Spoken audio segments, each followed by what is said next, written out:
A gente conversou com obstetras, com outros profissionais, com terapeuta e tudo mais, e todo mundo disse que isso não justifica o que aconteceu com a minha filha. Tudo aquilo que a gente viveu, essa gestação que foi maravilhosa, no parto cara, foi assim, foi abrir um buraco no meu pé e eu me senti caindo por vários meses dali pra frente, assim. Foi assim que eu saí do centro obstétrico com meus pais e minha sogra na porta de fora do centro obstétrico, esperando eu sair com a Dora, eu saí de braço vazio e o peito destruído, assim, cara, tipo... Se eu ficar pensando lá atrás, no que podia ter sido diferente, no que eu podia ter feito, vai impedir que eu lute por ela hoje. E a gente vive muito presente. A gente precisa, nós que somos pais de pessoas com deficiência, principalmente uma deficiência grave, que nem a minha filha, que é uma paralisia cerebral muito severa, é uma epilepsia de dificílimo controle. Essas crianças, essas pessoas precisam que a gente esteja 100% focado no hoje deles. Poxa, eu queria poder ouvir minha filha falar papai e talvez minha filha nunca fale. Cara, eu recebi essa notícia na hora do almoço, na janta, eu falei pra minha esposa, amor, eu preciso ir procurar uma psicóloga porque eu não vou aguentar.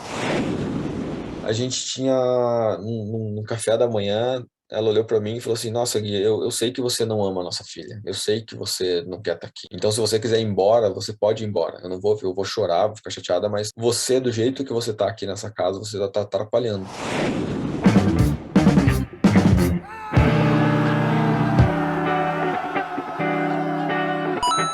Começa agora, Paternidade Fotodog, o Fernando Kiefer.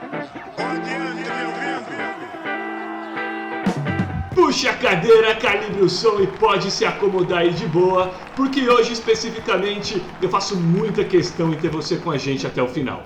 Me arrisco dizer que perder o programa que começa agora é deixar de acompanhar uma aula extremamente necessária e que transcende o amor paterno, porque transversa para temas como cidadania, humanidade, saúde, respeito, educação, enfim. Por isso, papais e mamães que nos ouvem, vocês poderão extrair dessa próxima hora muitos valores importantes para transmitirem aos seus pequenos, para que eles também impactem positivamente seus mundos e principalmente o das pessoas diversas que vierem cruzar seus caminhos no futuro.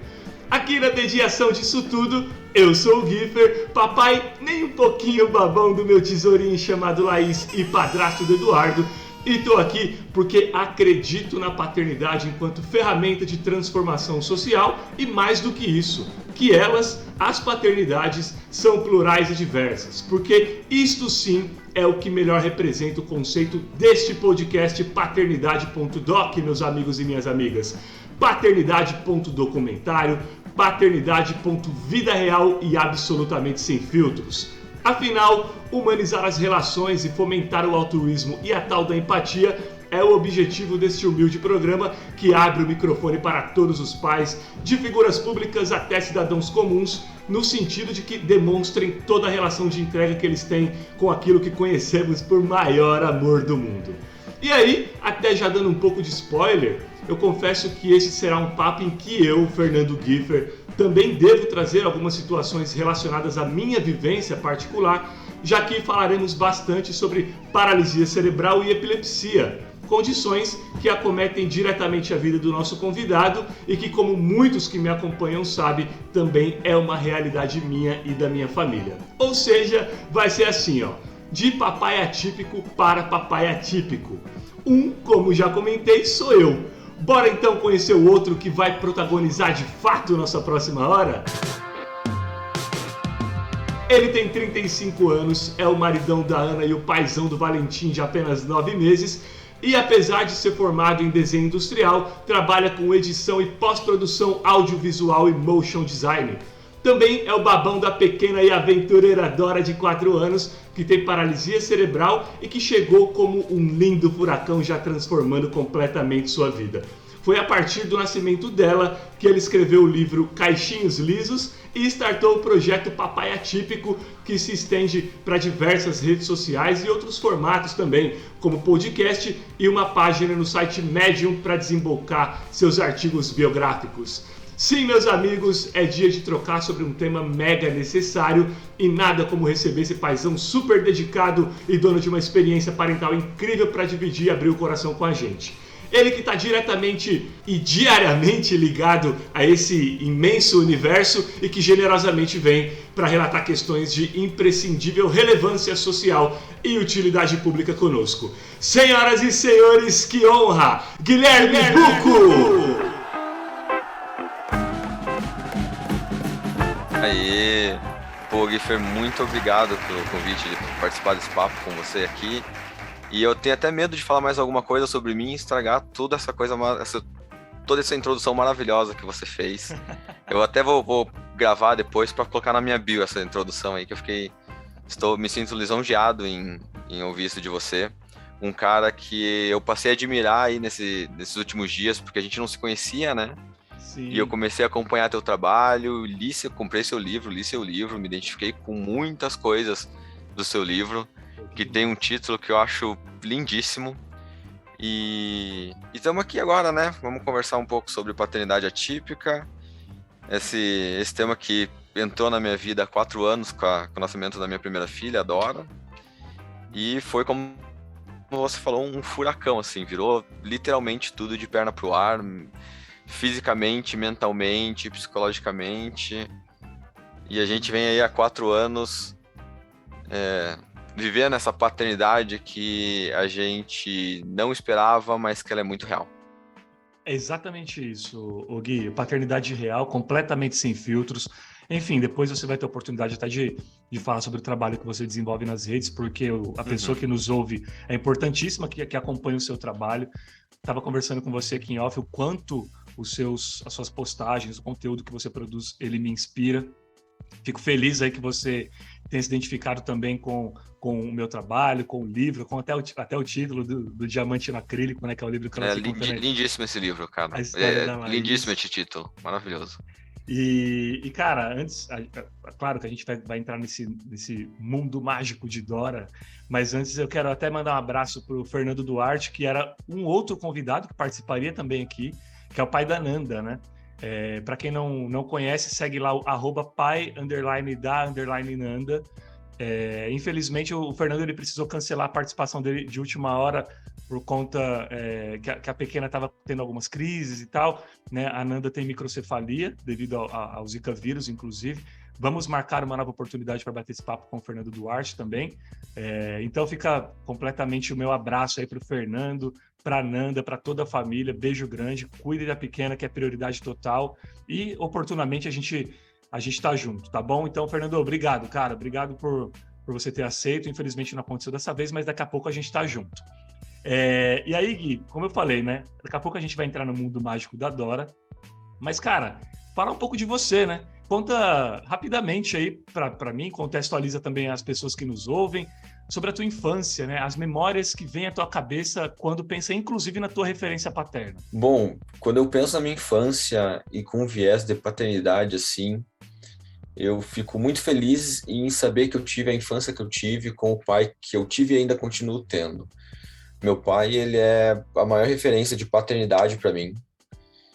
E parte de eu querer ser pai, parte de eu querer ter uma família e ter filhos, é porque eu queria viver o papel de pai, né? Eu só tinha vivenciado a paternidade como filho e para mim tem sido uma experiência maravilhosa e na infância também foi maravilhoso. E eu queria ver como que é o lado ser pai agora, né? Eu tenho muita vontade de ser pai, tinha, né, muita vontade de ser pai, e porque também eu queria, de alguma forma, mostrar que eu podia ser um pai melhor que o meu pai foi para mim. Então, eu tinha muito essa coisa de mostrar, meu pai foi excelente, é um cara sensível, um cara amoroso, um cara acolhedor, um cara que ele te dá segurança ao mesmo tempo em que ele te dá carinho, né? E eu queria provar que eu podia pegar isso que ele me deu e jogar para os meus filhos de uma maneira muito melhor, com muito mais força. Então, a minha motivação de ser pai era para provar que eu podia melhorar as coisas do meu pai. E, curiosamente, toda essa minha vontade de ser pai, todo esse meu desejo, ele acabou se tornando a minha ruína no começo da minha paternidade. Mas isso é um assunto que a gente vai tratar daqui a pouquinho, né? Então, a minha infância, eu lembro de coisas muito boas em casa, com a minha mãe, com meu pai, com a família, com meu irmão. Mas tem uma memória, só para ilustrar um pouco esse ponto de quanto eu queria ser pai. Eu lembro que eu tinha uns 8 anos, mais ou menos, e eu tava brincando de pular do braço do sofá pro chão, enfim, criança, e falei pro meu pai, pai, eu quero ter um filho, eu quero ser pai. E meu pai olhou assim, mas por quê? Eu só quero ser pai, deve ser legal ser pai, eu quero ter um filho. E meu pai olhou, tá bom, mas acho que é muito cedo para você ser pai agora, né? Eu parei, pensei, acho que é um pouco cedo. E, enfim, levou aí uns 23 anos ainda para eu me tornar pai. Então era um desejo que eu tinha, assim, de poder... Talvez soe um pouco meio narciso, assim, sabe? De você querer criar um ser humano para mostrar o como você consegue criar um ser humano, como você consegue trocar, ou como você consegue descobrir uma outra pessoa que você é e ter que se desdobrar para crescer, para aprender, para poder trilhar um caminho com o filho, né? Então, eu tinha muito isso na minha infância, acompanhou isso durante a minha vida, até a gente receber a Dora, e aí foi um turbilhão.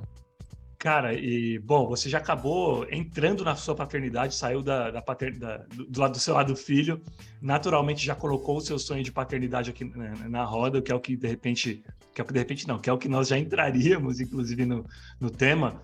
E eu queria te perguntar uma coisa. Quando você foi pai, você hoje já avalia e fala, foi realmente na hora certa? Eu tenho uma certa dificuldade em acreditar em questões de hora certa. Porque se a gente for esperar a hora certa para fazer alguma coisa, talvez a gente nunca faça. A gente nunca vai estar pronto para alguma coisa, né? Eu acho que a gente pode ter momentos que a gente se sinta confortáveis para se abrir para uma possibilidade, e momentos que a gente ainda não se sente confortável. Então, quando eu me tornei pai, ali aos 31 anos, quase 32, um pouco antes da gente engravidar da Dora, minha esposa, ela parou de tomar as pílulas, ela falou, Gui, eu tô parando de tomar as pílulas, tudo bem? Eu falei, tá, tudo bem. Eu não me sentia, assim, eu não sabia se era a hora certa de ser pai ou não, mas eu estava disposto a encarar esse desafio. Eu estava disposto a me abrir para a possibilidade de me tornar pai, e é uma coisa que a gente até brincava, né? Perguntavam pra gente, vocês planejavam a Dora? Eu falei, não no sentido de que a gente arrumou a vida para agora vamos engravidar, mas no sentido assim, a gente se abriu para a possibilidade e deixou a vida nos dar a Dora. A gente, acho que é mais nesse sentido, sabe, Giffer? Sim. Do se sentir, do saber que agora é o momento certo, porque eu sou um cara que, se eu esperar o momento certo para acontecer as coisas, eu nunca vou me sentir preparado. Eu sempre sinto que eu não tô pronto, que falta alguma coisa, que eu não sou bom o suficiente, que, enfim, uma síndrome do impostor muito grande. Então, se eu ficar me apoiando nesses pensamentos, a minha vida não desenrola. Então, eu sinto que eu preciso me jogar em algumas situações para as coisas poderem avançar. E aí a sua esposa engravidou. Conta pra gente como foi essa gestação da Dora, né? Até o nascimento dela, como se deu essa gestação. E claro, aí você já conta para nós também a questão de como foi o nascimento dela, enfim, chegada dela na vida de vocês. A gestação foi maravilhosa. A gente não teve nenhuma intercorrência, foi o mais perfeito possível, assim. Tudo dentro dos padrões ali, tudo se encaminhou maravilhosamente bem, até a minha esposa começar a sentir as contrações ali. A Dora nasceu de 40 semanas e 6 dias, o que dá exatamente assim, ela nasceu super a termo, assim, né? Nasceu bem no momento que era para ela ter nascido. O que aconteceu foi que, durante o trabalho de parto, a gente optou por fazer um parto normal, né? Durante o trabalho de parto, a única coisa que aconteceu foi que minha esposa, ela teve um edema de colo de útero, que ela teve um inchaço no colo do útero dela. E aí a obstetra, ela precisou entrar com ocitocina, entrar com analgesia, né? Para poder fazer uma manobrinha ali para poder rebater, e ocitocina depois para poder voltar às contrações. mas que isso é uma coisa que a gente conversou com obstetras, com outros profissionais, com terapeuta e tudo mais, e todo mundo diz que isso não justifica o que aconteceu com a minha filha. Porque ninguém sabe exatamente o que aconteceu com a Dora no nascimento. A gente Você ficou não lá umas acompanhou o horas. parto. Eu acompanhei o parto, eu tava junto lá. Até aí, A gente... até ali, tudo ok. Tudo ok. Não, tem o edema, vamos lá, tá, beleza. A obstetra acompanhando com o aparelhinho os batimentos na barriga, os batimentos na cabeça da minha filha, que já tava meio que coroando. E, sim, nada indicava alguma coisa estranha. Nada. Batimento tudo certo, tudo bem, minha esposa bem, a Dora bem. E vamos seguir. Quando a Dora nasceu, ela nasceu toda roxa. Mas, assim, geralmente bebês nascem roxo.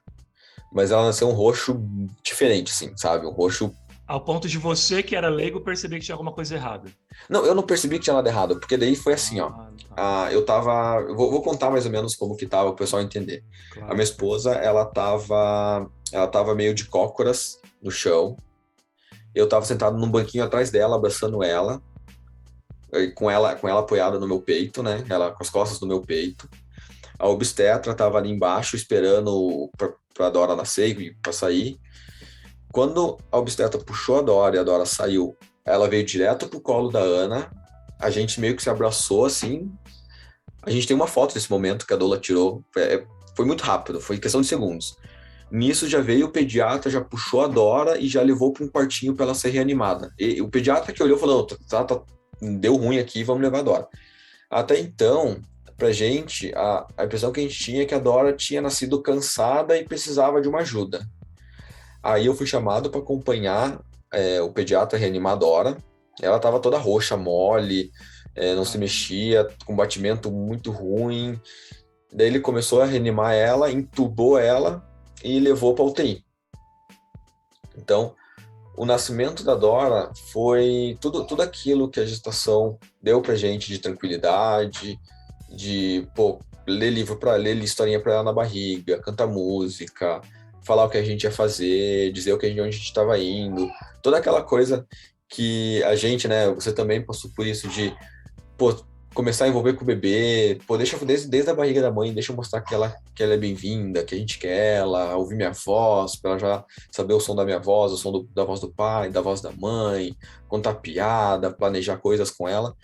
Tudo aquilo que a gente viveu, essa gestação que foi maravilhosa, no parto foi assim, foi abrir um buraco no meu pé e eu me senti caindo por vários meses dali para frente, assim. Então, daí ela foi pra UTI e a gente com essa impressão de que não, ela nasceu cansada, ela foi um parto um pouquinho desgastante, bastante horas, então ela só precisa de uma noite na UTI para se recuperar e tudo mais. Aí a Dora foi pra UTI, eu voltei para o centro obstétrico para ficar com a Ana, enquanto a Ana era preparada para poder voltar pro quarto. A gente voltou pro quarto, isso era por volta a Dora nasceu 6h30 da tarde, isso era por volta de umas 7, 8 da noite já. Quando deu 9 horas, a UTI ligou pro quarto, falou que eu podia descer, e falou que eu podia levar os avós para conhecer a Dora na NEL. Na NEL, na UTI, né? Na UTI neonatal da maternidade. Aí lá a gente descobriu que o quadro da Dora não era bom. O quadro da Dora era bem ruim, assim, que ela tinha tido convulsão logo nas primeiras horas, que é um sinal nem um pouco agradável quando o nascimento de um bebê. Ela teve convulsão e ela começou a fazer um tratamento para evitar que ela tivesse mais danos cerebrais, né? Um tratamento de hipotermia que resfriam a temperatura do bebê até uns 33 graus, e por 3 dias, isso por 72 horas, para evitar que a atividade cerebral ali, para evitar que a atividade cerebral acabe gerando mais danos no cérebro dela. Então, esse foi o começo de vida da minha filha.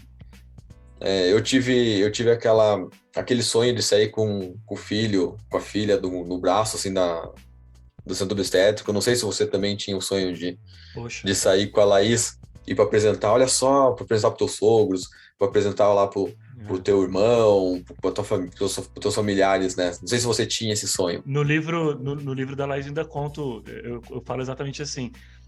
Durante 80 dias eu saí do hospital com o braço vazio e a alma em pedaços. É, Porque é exatamente isso. foi assim que eu saí do centro obstétrico, cara. Foi assim que eu saí do centro obstétrico com meus pais e minha sogra na porta de fora do centro obstétrico, esperando eu sair com a Dora. Eu saí de braço vazio e o peito destruído, assim, cara. Tipo, foi uma primeira grande frustração da minha paternidade não ter saído com a minha filha desse jeito. E enfim, esse foi o começo de vida da Dora. Claro, a gente. Não, é pesado. Pesado, né? E eu sei o que você sente, porque é um baú que não é fácil de abrir. Todas as vezes que a gente vai abrir esse baú, a gente sente, né? E eu sempre vou agradecer até o fato de você compartilhar sua história tanto nas redes quanto aqui com a gente, porque é muito generoso e é em prol de algo muito maior, né? Que é o de inspirar as pessoas, que é o de fazer com que as pessoas fiquem atentas com relação a todos os procedimentos que são feitos com os nossos filhos. Eu não sei se é o seu caso, é até uma das perguntas que eu vou te fazer agora, mas de toda a jornada da Laís até agora, a Laís está com 8 anos e pouquinho, eu sempre falo para minha esposa, eu não acredito mais no que um médico fala para mim, porque já aconteceu várias vezes de coisas-chave a gente ouvir, não ser aquilo e impactar muito negativamente na nossa vida e às vezes para sempre, né? Gui, fala para mim uma coisa, cara, hoje, para você, onde foi o equívoco? Onde aconteceu, de repente, onde ocorreu esse erro que de repente possa ter sido médico? O que o seu coração te diz com relação ao que aconteceu com a Dora lá naquele dia? Putz, cara, te falar que eu não sei nem o que responder essa pergunta, sabe? Que assim, no começo a gente tenta procurar alguma justificativa, alguma coisa assim, mas no nosso caso, com a Dora em específico, eu, a Ana, a Dora e a equipe lá e todas as pessoas, tô falando do caso do Guilherme Bugo, tá? Sim. Eu sei que tem casos que existe erro médico. No caso seu, com a Laís no livro, fica muito claro que realmente eu senti muito nas suas palavras e pô, eu fiquei bem tocado com como foi com você e com a Laís e com a sua esposa, que, desculpa, me fugiu o nome agora, a Fabi. Mas então, respondendo como Guilherme, por muito tempo eu quis culpar o obstetra, tá? Mas depois de muita terapia, depois de muito conversar, hoje eu sinto no meu coração que eu não preciso achar um culpado para isso. Porque talvez, se eu tentar achar um culpado, nesse caso, no meu caso em específico, e tentar achando o que deu errado, onde deu, isso vai me tirar a energia de lutar pela Dora para agora. Porque minha filha precisa que eu lute por ela todo dia de manhã, eu acordo e eu preciso lutar pela minha filha. Se eu ficar pensando lá atrás, no que podia ter sido diferente, no que eu podia ter feito, vai impedir que eu lute por ela hoje. E a gente vive muito presente. A gente precisa, nós que somos pais de pessoas com deficiência, principalmente uma deficiência grave, que nem a minha filha, que é uma paralisia cerebral muito severa, é uma epilepsia de dificílimo controle. Essas crianças, essas pessoas precisam que a gente esteja 100% focado no hoje deles, porque hoje eles podem estar bem e daqui meia hora pode acontecer alguma coisa com minha filha que ela vai ter que ser internada porque de repente surgiu uma pneumonia. Se eu ficar vivendo essa história do passado e tentar encontrar um culpado ou tentar encontrar alguém para jogar toda essa frustração, eu vou estar ocupando espaço no meu coração para cuidar dela agora, né? E é muito fácil a gente querer voltar lá para trás, né? Porque a gente se vê nessa situação em que a gente quer fugir dela. Eu não queria ter uma filha com deficiência. Eu não queria ter uma filha com paralisia cerebral. Eu não queria ter uma filha com epilepsia. Cara, eu não queria ter que acordar 3 da manhã com a minha filha tendo crise. E ela vem acordando com bastante frequência 3 da manhã tendo crise. Eu não queria ter que pegar minha filha e levar todo dia para uma terapia. Poxa, eu queria poder ouvir minha filha falar papai e talvez minha filha nunca fale. Então, a gente vive isso meio diariamente também, esses pensamentos. Mas é um exercício muito grande de tentar não deixar esses pensamentos tomarem conta, porque se eles tomarem conta, eu não vou conseguir cuidar da minha filha, não vou conseguir cuidar da minha esposa, não vou conseguir cuidar do Valentim, que é o nosso filho mais novo, que está para fazer 10 meses, daqui 2 semanas, eu não vou conseguir cuidar de mim para poder cuidar deles.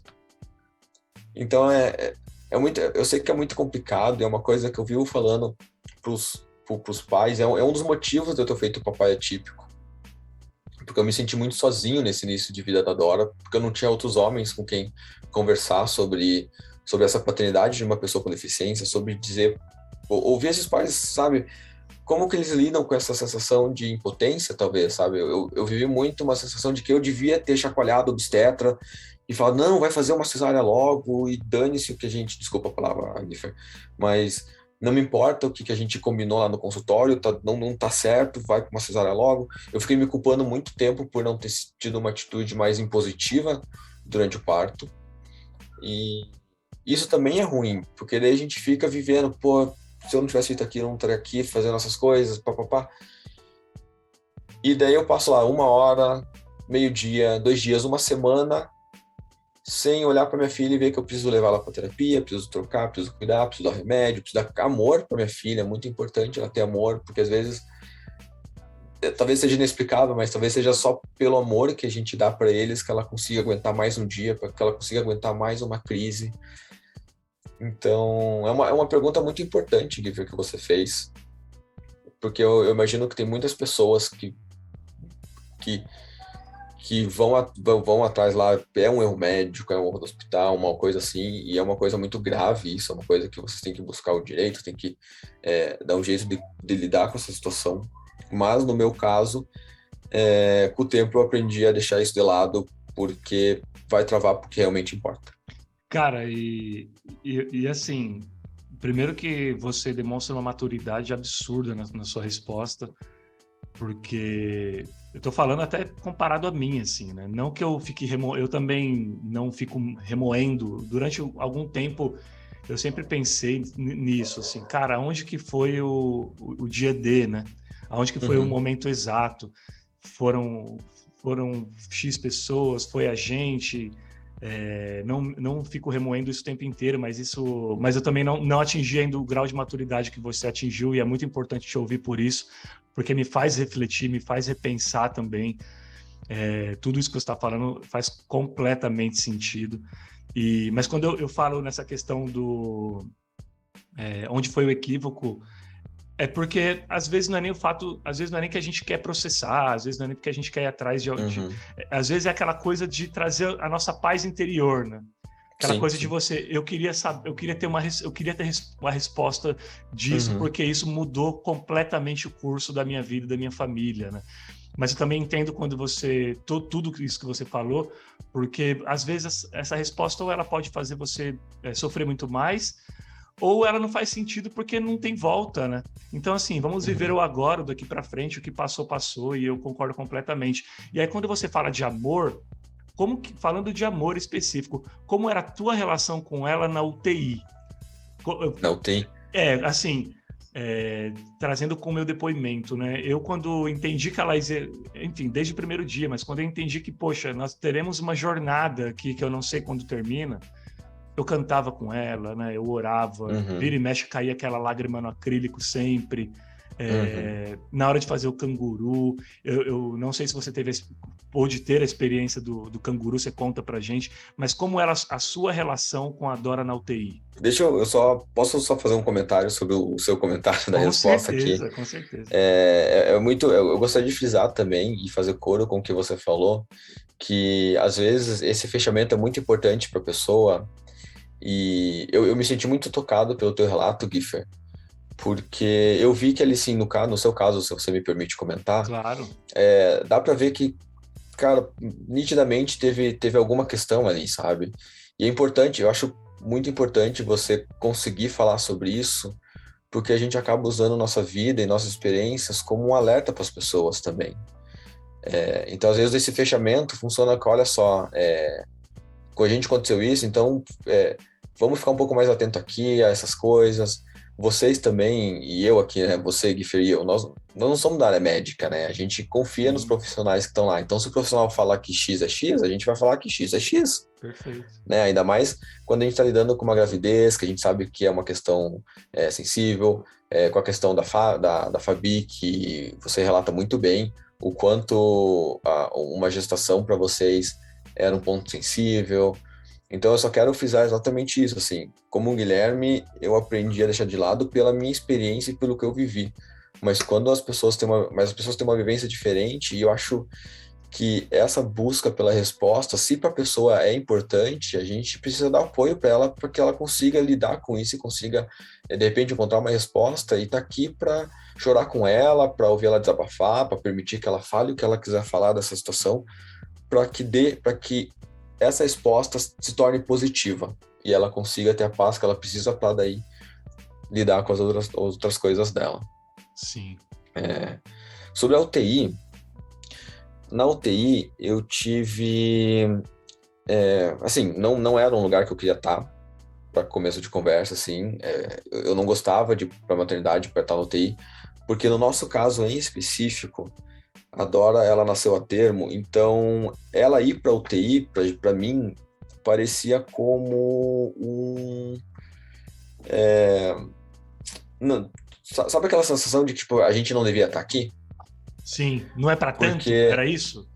Não é para tanto, mas tipo, peraí, minha filha nasceu a termo, a gente fez tudo certo, sabe? Uhum. A UTI... Você teve um problema pessoas... com a aceitação da UTI? Foi isso?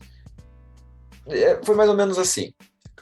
As crianças que estavam na UTI geralmente eram crianças prematuras, ou que tiveram, ou super prematuras, que tiveram alguma questão durante a gestação, ou aquelas crianças que nascem com menos de 2 quilos e precisam ir para a UTI.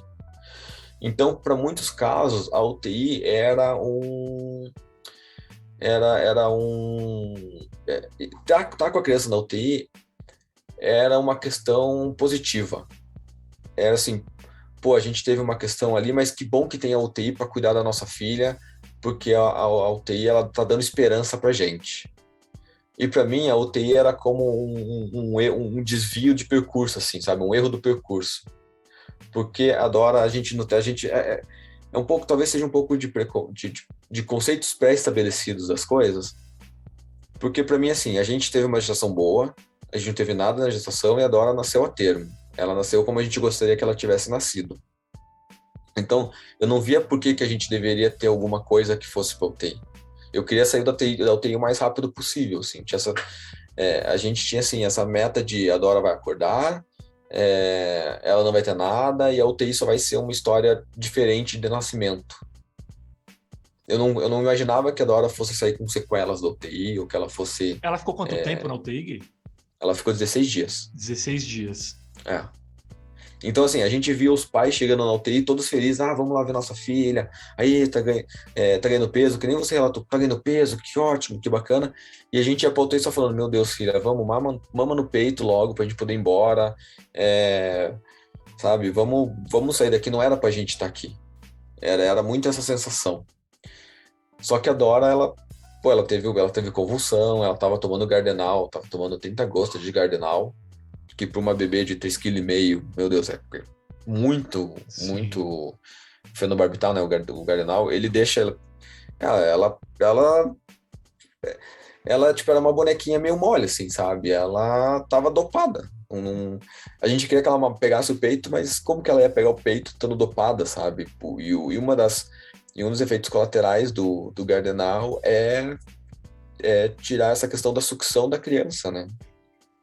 Então a gente estava vivendo toda essa mistura de quebra de expectativa, que a gente fez tudo legal, tudo bem, a gente foi para maternidade com contração, a gente avisou os familiares, eu tava com doula, a gente colocou música para tocar, eu e minha esposa, a gente dançou, a gente se abraçou, a gente chorou, a gente passeou, a gente fez todo aquele roteirinho que a gente vinha lendo desde o começo da gravidez, de como fazer no parto, qual que é o papel do homem durante esse período do parto, o período,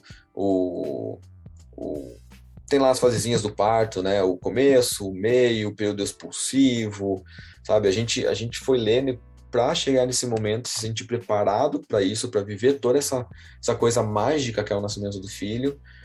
E daí, quando a Dora nasce e vai para UTI, é uma baita quebra de expectativa. Então, por conta disso, a gente ia para UTI querendo muito que a Dora saísse logo de lá, porque a gente queria viver a vida de casal com uma filha em casa, que é o que a gente queria, sabe? A gente viver tudo que a gente via outras famílias vivendo, que a gente viu minha cunhada viver, que eu vi meus tios, que eu vi meus primos viverem. Eu também queria viver aquilo, eu não queria ter passado por uma UTI. Justamente porque a gente teve, assim, desde o começo da gravidez, tudo maravilhoso, tudo, sabe, não teve nenhuma intercorrência. Então, pra mim, a UTI era, tipo, putz, sabe, tá tocando uma música, a UTI entra com uma nota errada, assim, uma arranhada no disco. Essa era a percepção que eu tinha da UTI. Gui, eu sei que... Oi. Desculpa te interromper. Provavelmente foi na UTI que vocês tiveram a notícia de que ela realmente havia tido uma paralisia cerebral antes da alta. Provavelmente vocês já tiveram aquela notícia ali. Como foi receber esse diagnóstico? Assim,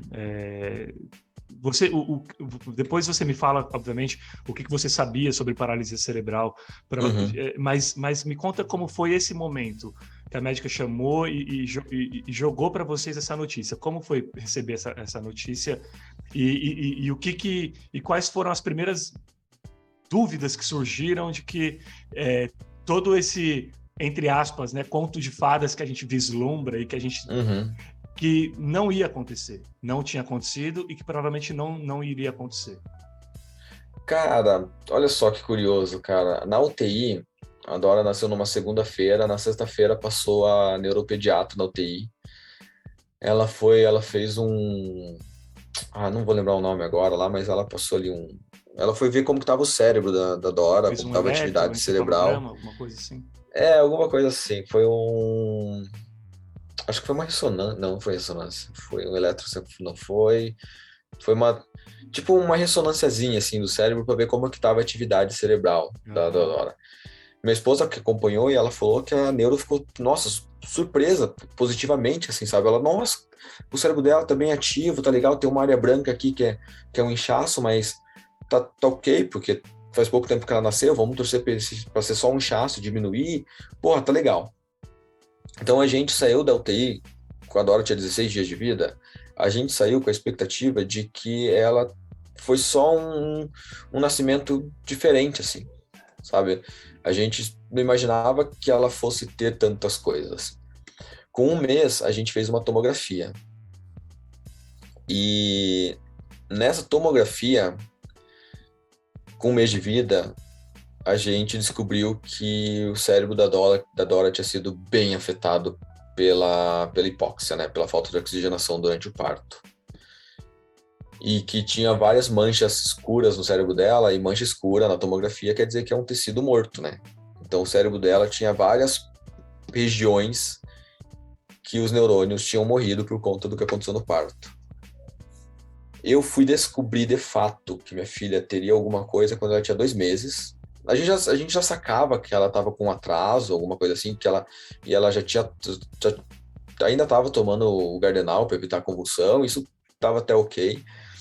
Mas com 2 meses, que uma prima minha conversou, eu mandei os exames para uma prima que é médica, ela mandou para um neuro que é conhecido dela lá, super famoso em São Paulo, e o cara confirmou que sim, o cérebro da Dora era definitivo, as lesões no cérebro da minha filha eram definitivas. E ali, com 2 meses, eu recebi essa notícia na hora do almoço. Na janta, eu falei pra minha esposa, amor, eu preciso ir procurar uma psicóloga, porque eu não vou aguentar. Eu não vou conseguir lidar com essa realidade de que a filha que eu tanto desejei, ela tem uma paralisia cerebral, ela tem epilepsia, ela é uma criança com deficiência, isso é muito pra mim. E daí eu fui procurar uma psicóloga.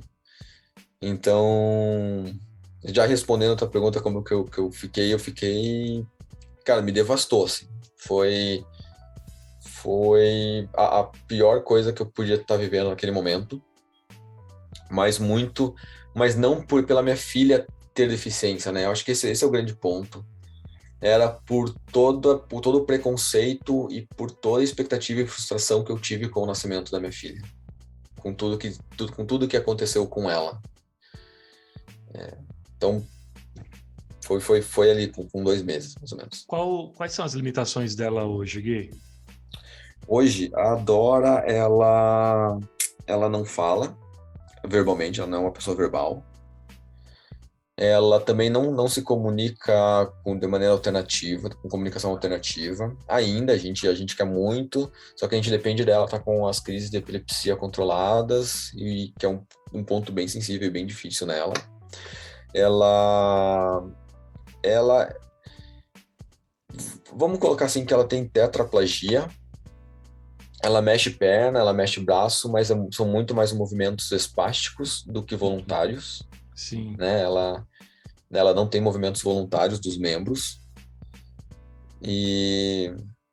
Mas depois me lembre, Gui, eu quero só contar, só para não ficar tão para baixo, assim, tem uma historinha muito legal de movimento voluntário da Dora, que eu gostaria de contar aqui.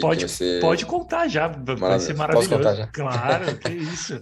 Então, as limitações da minha filha são essa.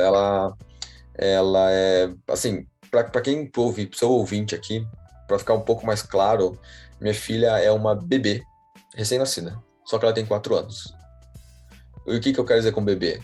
Ela provavelmente não vai desfraldar, ela precisa ser carregada para os lugares, ela não tem controle cervical, ela não sustenta a cabeça. Então, o que você pode imaginar de uma pessoa que de repente é acamada? Minha filha é esse. Minha filha, assim, sabe quando a gente fala de pessoa com paralisia cerebral e tudo mais, tem um estereótipo de uma pessoa com paralisia cerebral que tá na cadeira de rodas, que não fala. Minha filha é esse estereótipo. E isso foi um ponto muito sensível para mim, porque eu descobri que eu tinha muito preconceito com questão isso. Mas falando do movimento voluntário, então, já contando que minha filha, ela dificilmente tem movimentos voluntários, no começo do ano ela começou a ir para a escola, uma escola que atende pessoas com deficiência, e foi maravilhoso, assim, ela poder estar longe de casa, a gente sem ela aqui em casa por 4 horas, e ela sem nós por perto por 4 horas também. Foi uma experiência muito gostosa, muito boa, muito positiva, porque a gente percebeu que ela começou a desenvolver algumas coisas que ela não tinha aqui em casa, nem nas terapias, né? Vai pra escola, ela vai socializar, vai ter que aprender a lidar com outra criança, professora e tudo mais. Quando ela fazia mais ou menos 2 meses de aula, e uma das aulas que ela tinha lá era aula de artes. Era um professor que tocava música, tinha dia que ele lia, tinha dia que pintavam, pegava tinta guache no dedo dela e passava no papel para ela ter essa questão sensorial, explicar o que tá fazendo. Aí, com 2 meses de aula, eu fui ler um livro para ela na cama, e eu tava com ela apoiada aqui assim no meu ombro, no meu peito e ombro esquerdo, né? Ela deitada, eu meio deitado por trás dela, assim, servindo como apoio para ela, mantendo ela sentada. E com a mão esquerda eu tava segurando o celular para poder iluminar o livro. E com a mão direita eu levei o livro na frente do rosto dela, que ela tava olhando para a esquerda. Minha filha é meio lateralizada. Ela tava olhando para a esquerda. Eu falei, filha, vamos ler esse livro aqui. E fui explicando o que estava acontecendo na página ali. E puxei o livro pro meu lado direito para conseguir ler melhor. Quando eu fui começar a ler, eu comecei a ver que minha filha, ela começou a fazer uns movimentos bem curtinhos de virada de cabeça, sabe? Sim. Não, ela não foi um movimento brusco, não foi um movimento rápido, foi um movimento grauzinho por grauzinho, assim, com o olho bem centralizado, que minha filha também, o olho dela é um pouco lateralizado, com o olho bem centralizado, foi bem devagarinho, quando chegou na página do livro, ela parou. Olha. Ela parou, ela não teve espasmo, ela não desviou o olho. Eu olhei aqui e falei, nossa, minha filha, ela quer ver o livro, sabe? Sim. Foi, cara, com 4 anos de convivência com a minha filha, foi a primeira vez foi uma das primeiras e raras vezes que eu vi ela, ela querendo fazer alguma coisa e ela conseguindo fazer alguma coisa, assim, sabe? Foi assim... Que demais, pô, é indescritível, não tem palavras para falar, sabe?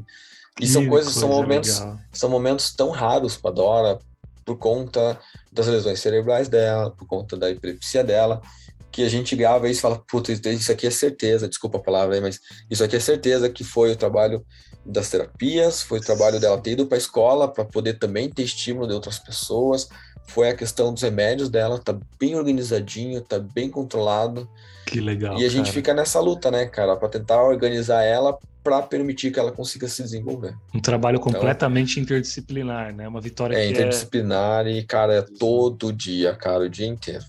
Cara, nossa, que alegria. Eu me emocionei aqui porque não tem como, né? A gente entende o tamanho da vitória Para ela foi. e assim, né, Gui, você consegue pensar que, poxa, chegamos até aqui, conseguimos ir mais longe, né? Isso Uhum. também dá um sopro de fé, de esperança Dá, por cara, dias dá. melhores, né? Sim. Cara, você, na sua fala inicial, você falou que tinha preconceitos e a questão do Uhum. estereótipo dela te incomodou. Quando você imaginou que ela pudesse ter esse estereótipo, te incomodou, porque provavelmente antes dela nascer você tinha preconceito com isso. Eu acho que é legal você Sim. falar desse ponto, porque isso também eu acho que pô, cara, essas rodas de conversa que a gente tem, elas são fantásticas, porque a Uhum. gente realmente se desconstrói. E a pessoa que está nos ouvindo, o pai, a mãe, eu que estou te ouvindo, é importante a gente entender que não há conto de fadas em absolutamente nada, que a paternidade ela é Uhum. real e que assim, poxa, eu pensava de um jeito X, eu precisei mudar meu pensamento, eu precisei quebrar um paradigma. Conta pra gente essa questão do preconceito. Uhum. Claro. Então, quando a Laura nasceu e a gente foi descobrindo aos pouquinhos quem é nossa filha, a falta de desenvolvimento, paralisia cerebral, epilepsia e tudo mais, eu fui descobrindo que, assim, antes de ser pai, se você bem na internet, vê lá, colocar pai de pessoa com deficiência, faz um negócio pro filho, você vai ver um vídeo super emotivo do pai que vai fazer aquelas coisas incríveis, vencer obstáculos e tudo mais, com uma música bem emotiva, sabe? Pô, você é da área da comunicação também, você sabe como funcionam essas coisas, né? Uhum.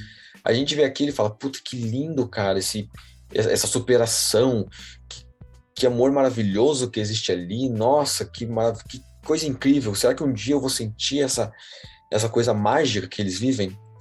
E daí, quando a filha nasce, quando a gente recebe uma pessoa com deficiência, a gente começa a ver o dia a dia dessa pessoa. A gente começa a ver a corrida para conseguir um remédio. Minha filha, ela toma um remédio que a caixa custa R$ 300. E ela toma 2 caixas e algumas cartelinhas por mês. Ela tomou levetiracetam ou não? Levetiracetam, não. Ela não toma... Não, ela toma o...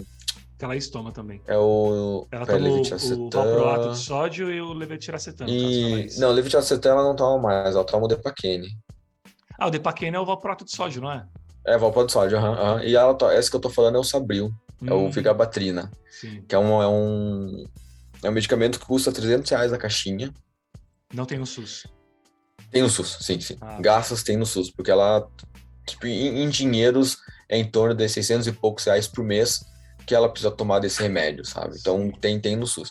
Então, a gente começa a descobrir esses pequenos detalhes, começa a descobrir como as pessoas se afastam porque, de repente, não sabem lidar com o nosso filho, de repente tem medo.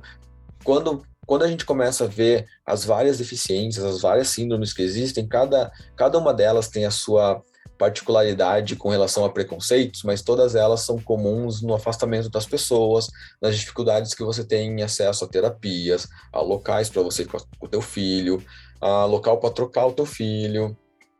Eu tenho uma conhecida minha que o irmão dela tem paralisia cerebral, tem 36 anos, e ela fala, gente, não tem onde eu trocar meu irmão quando eu saio. Porque ele não cabe nos trocadores de bebê. Onde que eu vou trocar meu irmão quando eu saio com meu irmão? Então a gente começa a ver esses pequenos detalhes e a gente descobre que, assim, pelo menos eu descobri, né?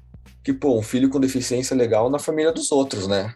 Não na minha, que eu vou ter que passar por todos esses perrengues, assim, para conseguir dar um pouquinho de condição de vida decente para minha filha. Não dá para romantizar, né?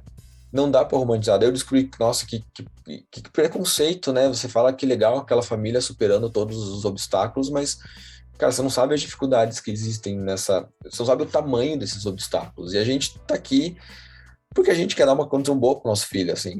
A gente não tá procurando olhar de dó ou palmas de guerreiro e tudo mais. A gente só quer fazer o que todo pai quer. A gente quer que nosso filho tenha uma condição boa, quer que nosso filho não sofra, não tenha crise, quer que ele tenha amigos. A gente está correndo igual todo mundo está correndo para cuidar do filho. Então é esse preconceito que eu descobri que eu tinha, e que aí foi, cara, correr atrás do prejuízo aí de anos de acumulando esses preconceitos, né, que vem de não conviver com pessoa com deficiência, vem porque a gente escuta, o fulaninho é assim porque ele teve um probleminha no parto, e daí de repente minha filha teve um probleminha no parto, e daí a gente começa a se ver nesses lugares em que de pessoas afastadas, de pessoas que a sociedade olha com uma certa dó, que não sabe o que fazer, que prefere ficar longe. E aí bate, cara. Aí bate. E aí o papai atípico nasceu a partir disso, né? A partir de toda essa vivência que você teve. De lidar com esse sentimento mais à flor da pele em ser pai de uma criança e tal. Conta pra gente como você comentou, né? Poxa, o fato de eu me sentir só, né? Fez com que, de repente, tenha sido esse start. Foi isso mesmo? Foi, cara. Duas coisas fizeram eu querer começar o papai atípico, né? A primeira foi que eu me senti muito sozinho e eu precisava achar um jeito de encontrar outros pais de pessoas com deficiência, outros pais. Eu pensava, gente, não posso ser o único homem que tá sofrendo porque tem uma frustração, é pai de uma pessoa com deficiência. Eu preciso conversar com outros homens, saber como que eles estão lidando com isso, o que está acontecendo.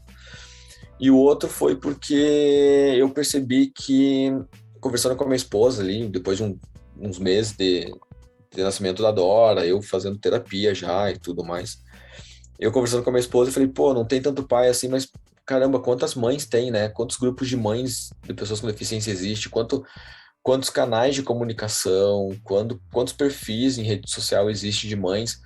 Meu Deus, cadê esses caras? Por que não existe tanto cara assim, né? E daí você começa a ver mais a fundo isso, você descobre que muitas dessas mulheres são mães solo de pessoa com deficiência.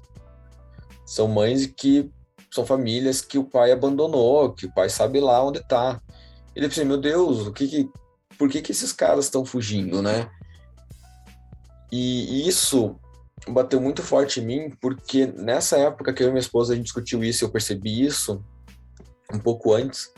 A gente tinha num café da manhã, ela olhou para mim e falou assim, nossa, Gui, eu sei que você não ama a nossa filha, eu sei que você não quer estar aqui, então se você quiser ir embora, você pode ir embora, eu vou chorar, vou ficar chateada, mas você, do jeito que você tá aqui nessa casa, você já tá atrapalhando.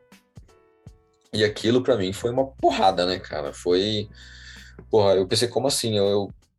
Eu prometi para essa mulher que eu ia acompanhar ela no que quer que fosse. Eu prometi para essa menina, para essa minha filha, que eu ia estar aqui para ela o que quer que fosse. E eu não tô aqui, o que eu tô fazendo, sabe? Eu preciso levar a sério as terapias que eu tô fazendo. Eu preciso, cara, me concentrar, procurar ajuda se eu tiver que procurar mais ajuda. Eu preciso dar um jeito de tirar essas coisas do peito para poder focar na minha família, porque eu não quero sair dessa família. Eu quero ficar com eles. Não é correto, não é justo que minha esposa tenha que lidar com todos esses problemas e comigo, né? E não consiga dividir, não consiga ter alguém, um companheiro de verdade. E aí, vendo que muitas mulheres são abandonadas pelos seus companheiros, pelos pais, as crianças, eu fiquei pensando o que aconteceu na vida desse homem para que ele tomasse a atitude que eu consegui não tomar. Por mais dor que tenha, por mais frustração que tenha, por mais raiva, por mais qualquer sentimento negativo que a gente possa colocar aqui, por que esses homens não estão com os filhos, não estão conseguindo lidar com isso? Por que para eles foi mais fácil fugir do que olhar o filho e pegar o filho? Aí eu resolvi criar o papai atípico para então procurar esses outros homens, para a gente poder conversar e para ser um homem que eu vou mostrar para esses pais que, olha só, eu sei que você está triste, eu sei que é difícil, mas, cara, vamos estar junto das crianças, vamos acompanhar, cara, eu tô aqui para te ouvir também, tem outros homens também que estão passando por essas dificuldades, vamos lá, vamos conversar. Cara, fugir não é uma opção, fugir não pode ser uma opção. Então, o papai atípico surgiu dessas duas vontades. E falando um pouco de interação com as outras crianças, como que é? Vocês levam a Dora para o parque para ter essa interação, mesmo que na cadeira, né? De forma geral, vocês percebem mais segregação ou inclusão? A gente, cara, assim, deixa eu começar a responder pelo menos uma parte da pergunta. A gente leva a Dora onde a gente quiser ir. A gente não tem restrição de onde a gente vai levar a Dora. A Dora, se a gente tiver que ir para um restaurante, a Dora vai junto. A gente vai para a Dora usa gastrostomia, que para o teu ouvinte entender, é assim, ela não consegue se alimentar via oral, então a gente fez tipo um buraquinho na barriga que o alimento vai direto para o estômago, por um caninho. E é um alimento líquido. Então, assim, a gente vai para shopping quando tem que ir, ou a gente vai para o parque, a gente vai para um restaurante, cara, a gente leva todo o equipamento dela para poder passar a dieta dela e ela vai com a gente na cadeira dela, tendo crise, não tendo crise, e ela vai acompanhar a gente, né? A gente não tá preocupado em olhar se as pessoas estão achando bom ou não estão achando bom, porque a gente entende que é um direito da nossa filha em pertencer a esses lugares. Então, se a pessoa está incomodada, eu sinto muito, mas ela vai estar ali junto. Não vou excluir a minha filha do convívio social. A gente leva minha filha para ver exposição de arte. Minha filha adora ver exposição de arte. Ela teve um tempo atrás a exposição dos Gêmeos aqui em Curitiba, que era... Não sei se você conhece. Conheço. Conhece? Pô, cara... Tava aqui em São Paulo, eu acho. Tava aqui na Pinacoteca, inclusive. Tá, cara, maravilhoso, sensacional, cara. E tem muito amarelo, e a Dora gosta muito de amarelo. Sim, então, assim, cara, a Dora, quando a gente entra na exposição, assim, é bem cansativo para ela, porque ela tem que prestar atenção. Mas, cara, ela para de ter espasmo, ela para de ter movimentos muito repentinos, ela fica concentradíssima olhando pro que ela tiver que olhar, sabe? Olha só. A gente percebe, ela não vira o olho, não vira a cabeça, mas a gente percebe o olho dela fixo em um ponto, como se ela falasse, então, peraí, deixa eu me concentrar aqui, porque tá muito legal receber essas informações. Então, assim, ela adora em exposição de arte. A gente foi para São Paulo um tempo atrás, e a gente foi na exposição do Van Gogh, que tava tendo lá no Shopping Morumbi. Cara, mesma coisa, ela entrou, meu Deus, cara, ela chegou a dormir em alguns momentos, porque é cansativo para ela, mas, cara, ela parece que é absorvida pelas aquelas coisas visuais, cores, a arte tem esse poder, som, né? A arte tem esse poder, cara. Então, assim, a gente procura exposição de arte para levar ela, que a gente sabe que é bem colorido, bem chamativo, para ela ter essa experiência também. A gente viaja com ela, cara, a gente tem dificuldade, sim, sabe? Sempre que a gente vai num lugar, a gente pensa, pô, vamos num momento em que não é tão cheio, será que é fácil andar com cadeira de roda lá? Vai estar sol, vai estar meio frio, tem lugar para a gente apoiar as coisas dela, tem todo esse pré-planejamento para a gente ir nos locais. O local lá tem as mesas mais afastadas para a gente conseguir fazer tal coisa. Quando a gente vai em família, o pessoal já sabe, tem que ser uma mesa um pouco afastada, com espaço para a cadeira da Dora. É um ponto crucial, sabe? Não tem que ter um espaço que a gente vai colocar a Dora, já todo mundo sabe que tem que ter um lugar para colocar um tripé para a gente pendurar a dieta dela. Mas isso se dá muito, eu acredito, sabe, Giffer? Que é como eu, a Ana, a gente lida com a Dora e como a gente ensinou e como a gente aprendeu também junto com os familiares que esse é o nosso dia a dia, essa é a nossa vida, essa é a nossa normalidade. A Dora, do jeito que ela é a minha vida normal, é como nós somos. E acho que essa maneira da gente enxergar ela desse jeito, de conversar com ela, incentiva nossos familiares a conversarem com ela. Ela chega no lugar, todo mundo vai dar oi para ela, todo mundo vai dar um beijo nela, por mais que ela não responda, por mais que ela não olhe, por mais que ela não diga oi, ou pelo menos não cumprimente de alguma forma, todo mundo vai lá para mostrar para ela, oi Dora, você é bem-vinda aqui, tchau Dora, até depois, tchau prima. Nosso sobrinho, cara, ele fez uma coisa tão maravilhosa, ele tem tratado a Dora de um jeito tão bonito, cara, que ele é 2 anos mais velho que a minha filha, e ele era o neto único antes da minha filha nascer. Daí minha filha nasceu e ele perdeu o trono de único neto, né? Sim. Cara, ele tinha um ciúme absurdo da Dora, cara. Era muito engraçado, assim. Quando ela nasceu, a pessoa que tava segurando minha filha, ele nem olhava, sabe? Ele passava reto. Com 2 aninhos, assim, passando reto pela pessoa. Nem cumprimentava, nem nada. Aí, cara, esse tempo atrás, aí ele tá com 6 anos hoje. Uns meses atrás, ele começou a dar abraço nela, de oi, dar beijo nela, começou a dar tchau. Daí teve um dia, eu sempre pegava a mãozinha da minha filha e pedia pra ele dar um soquinho de tchau, sabe? Porque eu tenho um cumprimento com ele lá e tal, ele bate aqui, soquinho, faz joinha, dança e tal. Uhum. E daí quando eu ia dar tchau, eu falava, ô Dedé, dá um soquinho aqui na prima. Daí ele vinha com a mãozinha e dava um soquinho.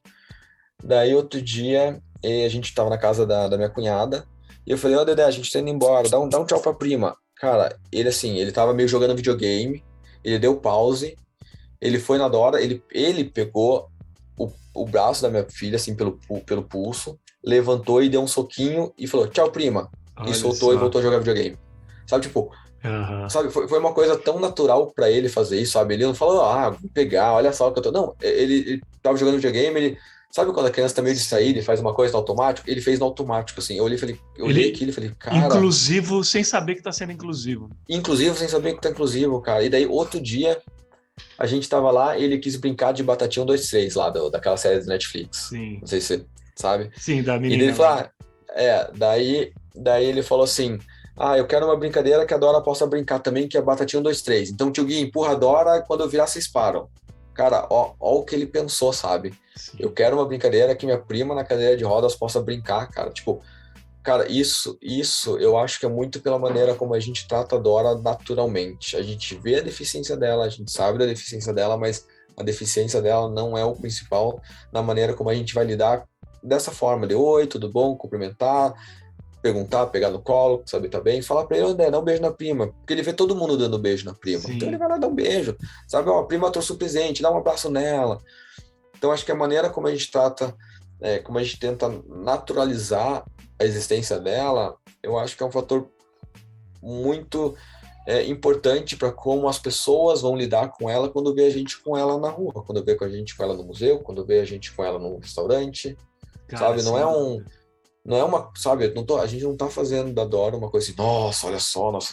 Não, cara, nossa filha tem deficiência, eu chego no restaurante e falo, minha filha usa cadeira de rodas, eu preciso de um espaço para minha filha. Pode ser uma mesa um pouco mais afastada, que não passe tanta gente, um lugar que eu possa colocar ela aqui, beleza? Não, beleza, vê lá. Então, eu já chego colocando isso como uma coisa natural, uma necessidade da minha família, convidando as pessoas a contribuir também, porque as pessoas gostam de sentir que estão contribuindo com alguma coisa.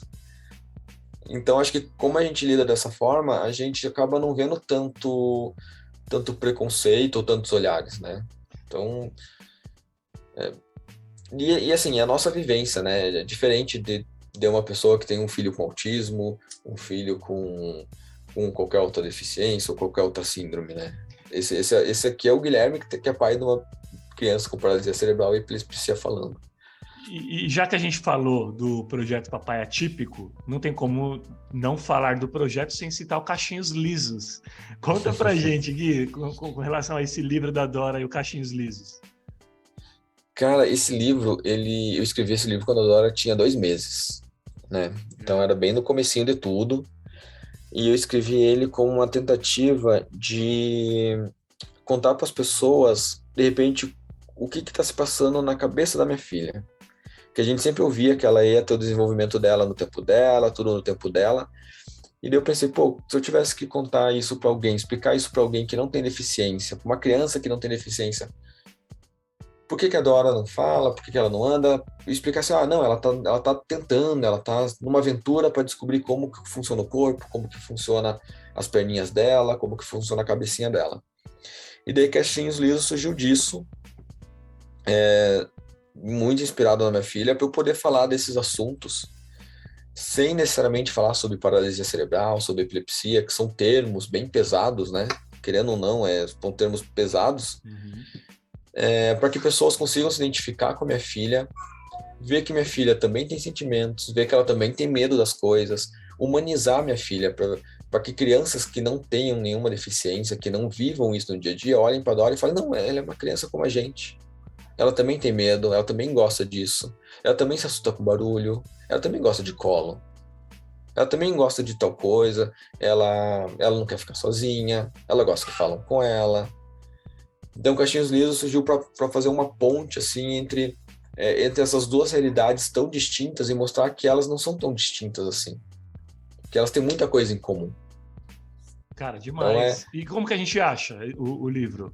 o livro vocês acham em qualquer site de livraria na internet aí, Legal. só procurar Caixinhos Lisos e Caixinhos Lisos Guilherme Bucco. Posso falar o nome aqui? Opa, com certeza. Amazon, Saraiva, a Lojas Americanas, tá em tudo quanto é lugar. E também no site da editora, que é a Editora Inverso. Também dá para comprar por lá. E quem quiser comprar pelo site da editora, se quiser, na página de compra lá tem uma caixinha embaixo dizendo para deixar algum recado.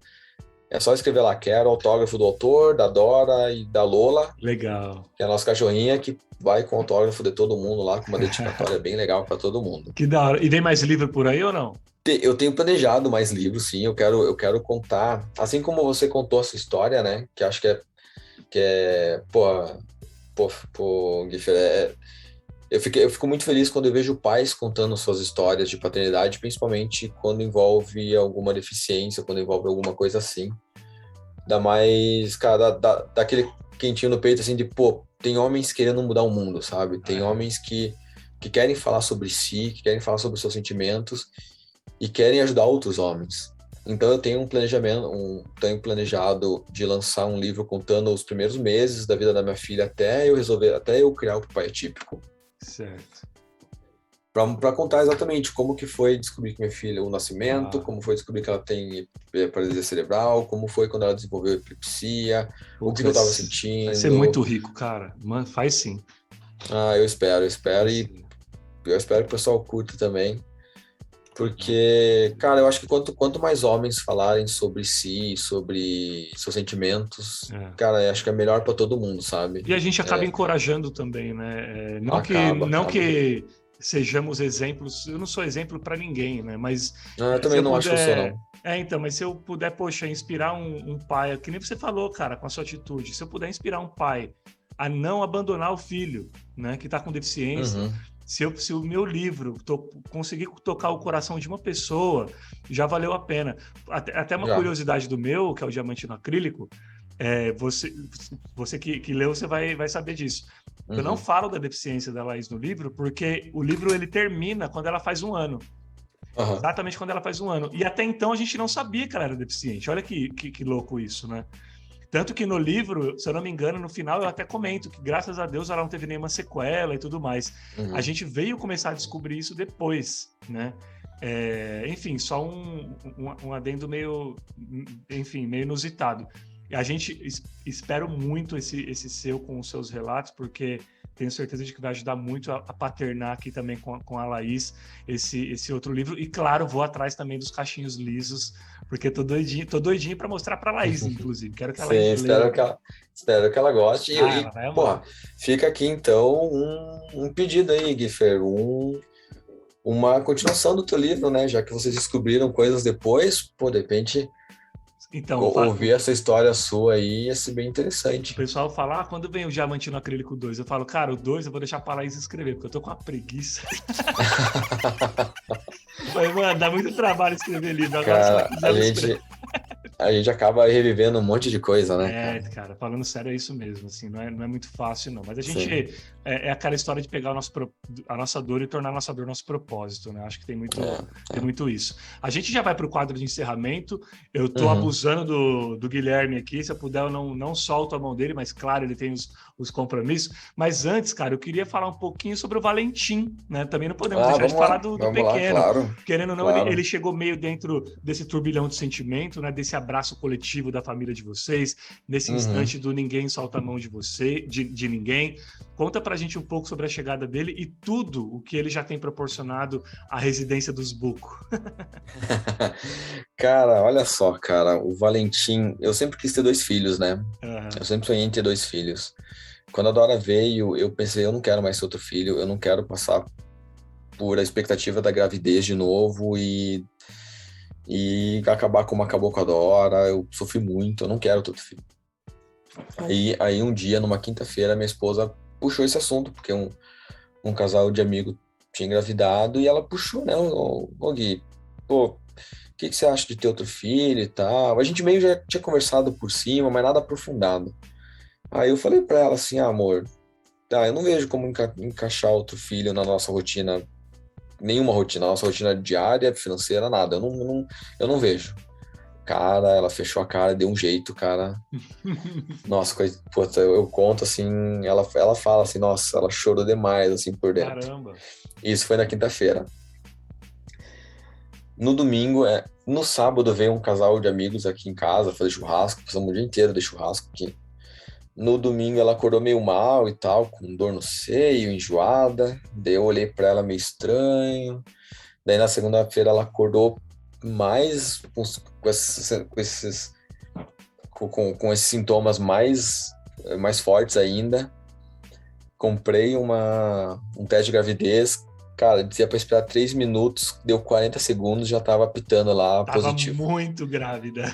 Eu falei, meu Deus, amor, você não tá grávida, você tá Mas ela muito sabia já. grávida. Por isso que ela ficou chateada naquele dia. Não, ela não sabia, cara. Não sabia. Que loucura. Não sabia. E daí eu falei pra ela foi no banheiro lá fazer o teste, e daí eu fui atrás, né? Eu fui atrás dela, saiu do banheiro assim, super rápido, chorando já. Falei, né, amor, eu tô grávida. Eu abracei ela, comecei a chorar também. Falei, não, olha só. Você sabe que, falei isso pra ela, você sabe que entre não planejar e não aceitar existe um universo de distância. Vamos ter esse bebê, vamos fazer tudo certinho, vamos procurar aí. A gente foi procurar psicóloga, né, pra ter um acompanhamento durante a gestação. E o Valentim, cara, assim, o Valentim, mesmo quando eu falei pra minha esposa que eu não queria ter filho, eu acho que foi porque eu tinha medo, sabe? Sim. E quando o Valentim surgiu na nossa vida, e quando a gente se abriu pro Valentim, ficou mais claro que eu queria ter outro filho, mas eu tinha muito medo de ter outro filho.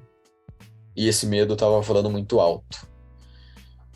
Então, putz, cara, o Valentim, ele vem me proporcionando coisas que eu não vivi com a Dora, mas eu não quero que ele carregue o fardo de me dar coisas que a Dora não me deu. Olha só. Então assim, durante a gestação dele, conversando com a psicóloga, eu descobri que assim, eu tenho que ter expectativas com relação ao meu filho, porque todo mundo tem que ter, assim, ter expectativa com relação ao futuro é uma coisa boa, porque faz você querer fazer coisas pro futuro. O meu real problema era ter ansiedade, era ter essa coisa de querer que ele faça coisas. Então eu decidi me colocar assim, pô, vou me abrir para o filho que vier, simplesmente porque ele merece que eu esteja aberto aqui para ele. E não porque eu quero que ele faça coisas comigo, não porque eu quero mostrar que eu vou ser um pai melhor que meu pai. Eu quero estar aqui por ele. E isso me ajudou, inclusive, a me abrir mais para minha filha, né? A estar aqui para Dora mesmo, né? Ter um segundo filho me deu uma perspectiva de como eu posso amar minha filha ainda mais, como eu posso aceitar minha filha ainda mais, como eu posso conviver com a minha filha e lutar por ela também.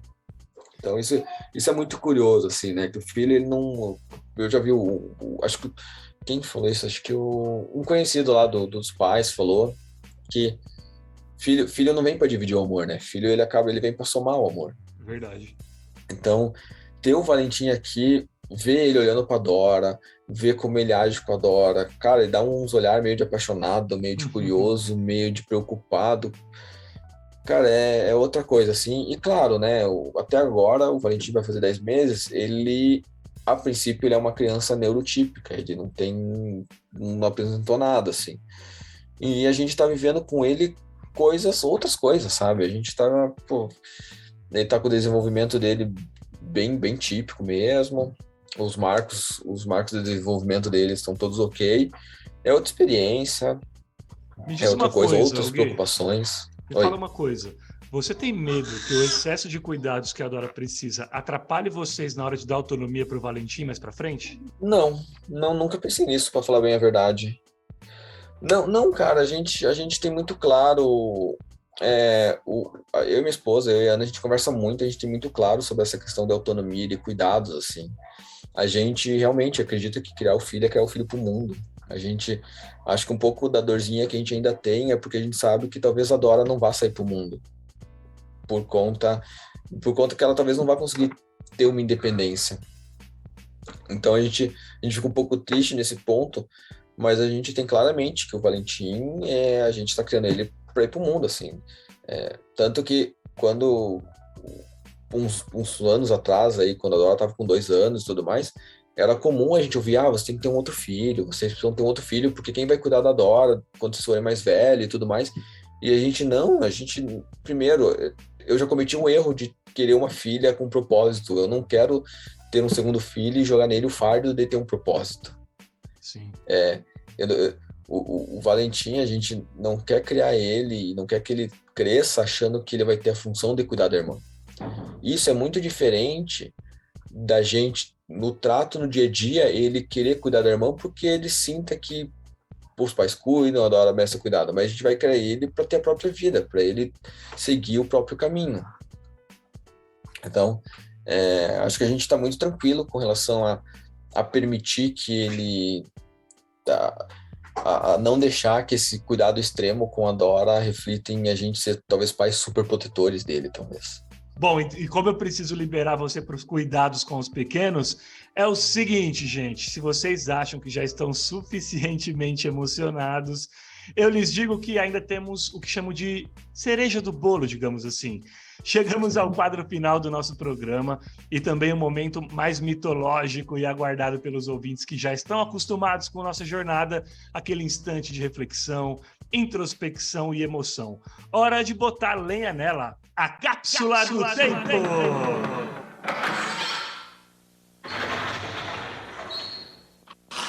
Senta que lá vem a história. É o seguinte, atenção, Guilherme, na cápsula do tempo, que você vai gravar uma mensagem especial para os teus pequenos, o Valentim e a Dora, tá? Mas não é um recado qualquer, uma conversa costumeira que você tem ou terá no dia a dia com eles, nada disso. Trata-se de um recado que vai ser gravado para que eles possam ouvir no dia em que você, paizão, não estiver mais aqui nesse mundão de meu Deus. Eu sei que, principalmente, sendo papai de uma criança com deficiência, um dos nossos maiores pavores é partir e deixá-los aqui ainda precisando de cuidados, né? Quem vai cuidar quando eu não tiver, né? Será que vão entender o que ela está precisando, o que ela está pedindo? Será que vão dar autonomia na medida que ela necessita? Vai tratar com amor e a paciência que só eu tenho? Bom, enfim, são inúmeros os questionamentos que a gente faz enquanto pais atípicos, desde que somos presenteados, né, com essas crianças, com esses filhos. O coração fica pequenininho, na verdade, só de falar sobre isso, o coração já dá aquela apertadinha. Mas, cara, pensando que lá no futuro, se Deus quiser bem distante, seus filhos ainda estarão por aqui, vivenciando instantes inerentes à vida, né? Medo, angústia, alegria, euforia, momentos em que eles gostariam do teu ombro, colo, mas não mais o tiverem. O que você gostaria de dizer para eles? Você pode gravar uma mensagem só para os dois ou um recado para cada um, fica a seu critério. Fechado? Guilherme Bucco, a palavra é tua, em primeira pessoa, diretamente para eles, falando com eles. Se esqueça de tudo ao redor, valendo. Nossa, é difícil, Gui, mas vamos lá. Até fechei o olho aqui. Crianças. Dora e Valentim.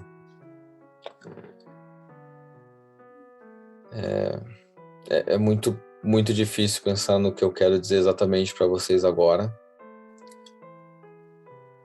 Mas eu quero que vocês saibam que vocês vieram e transformaram a vida do pai de vocês de uma forma que nada no mundo poderia transformar. E que foi maravilhoso ter essa transformação na minha vida. Filha, Dora, Eu sei que no começo da nossa convivência foi muito conturbado,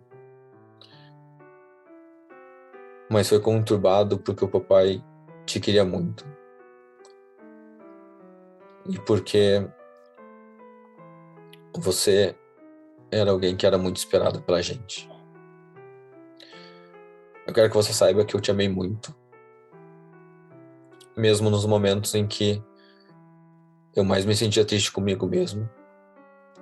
Tudo que eu queria era que você ficasse bem e que você se sentisse amada, que você se sentisse acolhida, que você sentisse que você pertencia aqui, que você tinha direito de estar aqui, tinha direito a ser amada, a viver e a conviver com a gente. Eu espero do fundo do coração que você esteja bem, que você tenha pessoas maravilhosas para olhar por você e que você consiga que você tenha conseguido de alguma forma mostrar quem você realmente é e contar para as pessoas quem você é. O papai te ama muito e independente do que a gente pensa, o papai está muito te esperando. Então, quer muito reencontrar com você. Valentim, você veio e você abriu no papai algo que o papai achou que já não tinha mais. E foi maravilhoso ter você com a gente também. Você mostrou que o papai podia se sentir leve de novo, que o papai podia querer ainda mais a tua irmã e querer ainda mais você. Eu espero de todo o coração que vocês dois tenham um convívio bom, um convívio pacífico, um convívio de amor, que vocês se gostem, se respeitem. Mas, filha, eu quero muito, muito, muito que você seja feliz no seu caminho, que você procure trilhar o que você deseja trilhar, porque tudo que o papai mais vai querer fazer no mundo é te ajudar a buscar o seu próprio caminho, para que você seja feliz, para que você se sinta em paz consigo mesmo, para que você, quando você chegar lá na frente, você olhe para trás e fale e se sinta orgulhoso da vida e de quem você foi. Nada vai deixar o papai mais feliz em saber que vocês, mesmo com a vida sendo essa bagunça de coisas boas e coisas ruins, que vocês se sintam bem, se sintam plenos na vida de vocês. Eu amo muito vocês, eu quero muito vê-los de novo, tanto você, filha, quanto você, filho. E isso eu quero dizer que vocês dois fizeram a minha vida ser muito mais colorida e ser muito mais leve e muito mais gostosa de viver. Eu quero agradecer a vocês por terem me dado a honra de ser pai de vocês. Um grande beijo. Ai, cara. Meu Deus, que cápsula rica, o Guilherme. Cara, só gratidão por contribuir mesmo com esse momento. Vocês são religiosos? Você é um cara religioso? Não sou um cara religioso. Ou espiritualizado, que seja? Não sei, eu acho que eu sou mais espiritualizado do que religioso. Na verdade, eu não sou religioso. Eu apenas quero viver minha vida bem com todo mundo e que a gente possa se sentir feliz no final da vida. Você acredita em algo ou você é ateu? Cara, eu penso muito sobre isso, assim. Eu não consigo me considerar ateu. Mas eu também não consigo ter uma relação com algo, assim, sabe? Uhum. Eu acho que eu sou muito mais do tipo, vamos viver bem, vamos ter uma convivência pacífica nesse plano, sabe? Por nós, por quem tá do nosso lado, pelas pessoas. Que, cara, o mundo em si já é muito triste, o mundo já tem dor suficiente e a gente não merece sentir essas dores, cara. A gente precisa ser mais, cara, ser mais amigo um dos outros, ser mais próximo. Então eu penso muito nisso, assim. o que me guia para querer ficar bem é sentir que as pessoas estão bem, sabe? Eu penso muito mais nesse ponto, assim. Então eu quero que essa vida que a gente vive aqui vale a pena para as pessoas que estão aqui. Perfeito. Vale a pena para você, vale a pena para sua filha, para sua esposa, para mim, para meus filhos, para as pessoas que eu não conheço. Eu penso mais nesse lado, assim. Então eu não fico muito nessa de se eu acredito em algo, se eu sou ateu. Não sei. Maravilha. Cara, demais. Mensagens para a gente, todo mundo refletir junto, né? Todo mundo pensar. Eu acho que, enfim, todo o seu depoimento de ponta a ponta, irretocável, assim, muito inspirador. Mais um episódio muito clássico do Paternidade.doc, que certamente vai transformar muitos corações. Meus amigos, minhas amigas, agora sim, chegamos ao final do episódio especial de hoje. Agradeço você que ficou com a gente até agora e se foi uma experiência rica e inspiradora, compartilhe o programa aí com a sua rede de contatos, porque eu vou ser muito, muito grato de verdade. Buco, meu amigo, obrigado por aceitar o convite, por nos ensinar tanto no dia de hoje, né? Eu acho que foi muito generoso da sua parte compartilhar essa vasta experiência relacionada à paternidade. Vamos ter que agendar uma segunda parte em breve, né, para a gente não focar tanto na paternidade atípica, mas na paternidade por si só mesmo falando, inclusive trazendo mais sobre o Valentim também. Mas hoje, claro, foi importante e necessário que tivéssemos esse papo, e eu tenho certeza de que muitos corações foram tocados aqui. Saio com a sensação de que fizemos o nosso pouquinho, né? Obrigado de coração, viu? Eu que agradeço, Guifer. Você falou uma coisa, acho que estava em off lá, que você acaba focando bastante só em paternidade, não tanto em paternidade atípica. Cara, eu acho isso positivo também, sabe? Porque eu geralmente falo, eu costumo falar que o papai atípico é uma paternidade como qualquer outra. Então, sem dúvida. Eu falo muito sobre paternidade, sobre masculinidade. E eu acho que é importante falar, mas é muito legal você ter essa ideia de trazer outras paternidades típicas para ter essa troca também, porque no fundo, cara, independente de ter deficiência ou não, a gente está cuidando de uma pessoa e querendo que ela cresça, né? Então, Exato. é muito, muito saudável. Passa suas redes sociais, Gui, também. Posso fazer uns 2 jabazinhos aí? Opa, até 3. Até 3, então tá. Então me sigam lá no Papai Atípico, @papaiatípico no Instagram.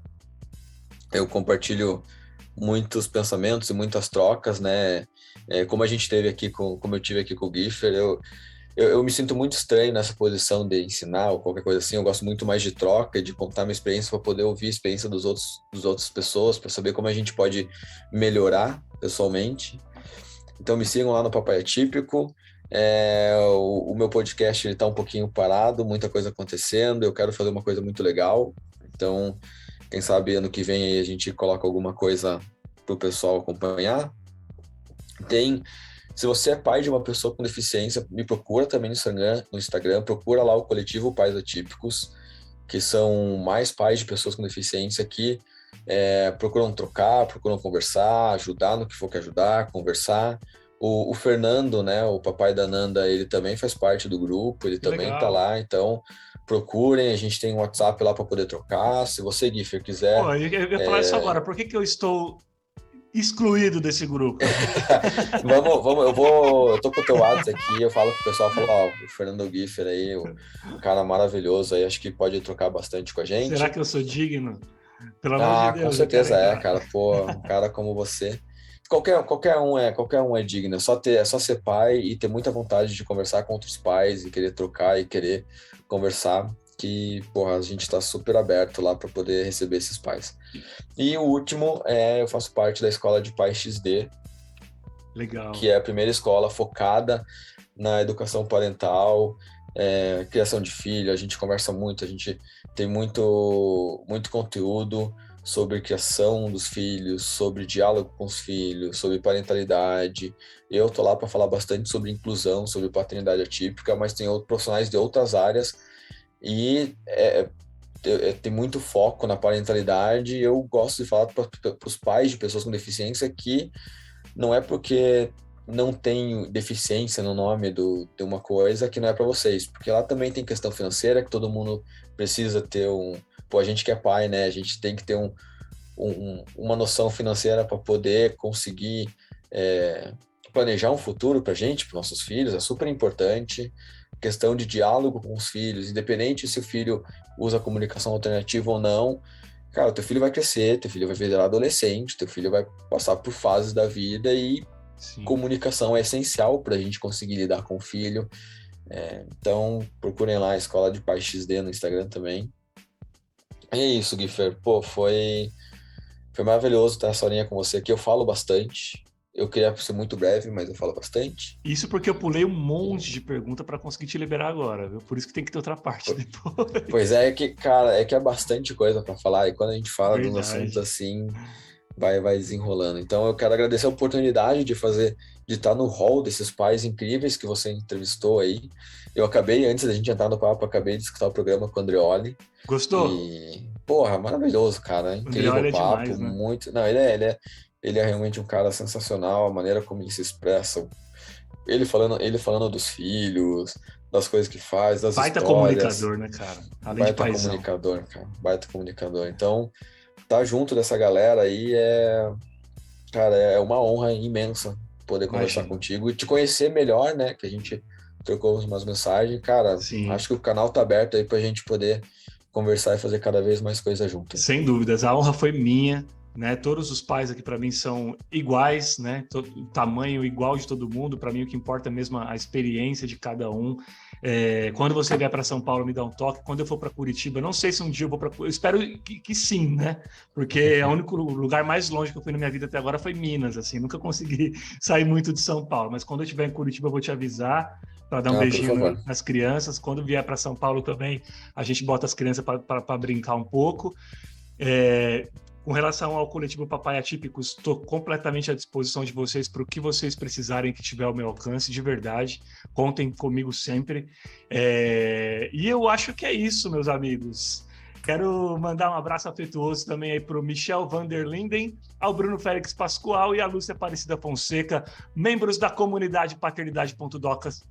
Nossa, esqueci até o nome do programa agora. Paternidade.doc, lá no Apoia-se, que contribuem efetivamente e financeiramente com a sobrevivência desse humilde programa. Deus abençoe vocês, viu, gente? De coração, muita, muita gratidão. E você aí no outro lado, quer ser membro da comunidade paternidade.doc? Quer dar uma força para esse podcast continuar sobrevivendo? Então é só acessar o apoia-se/podcast paternidade, apoia.se/podcast paternidade. O link também está aqui na descrição do episódio.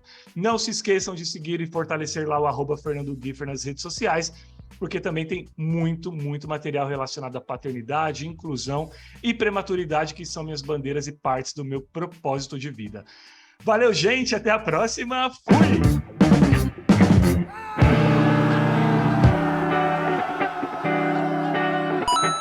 Você ouviu Paternidade.doc, o planeta que vem.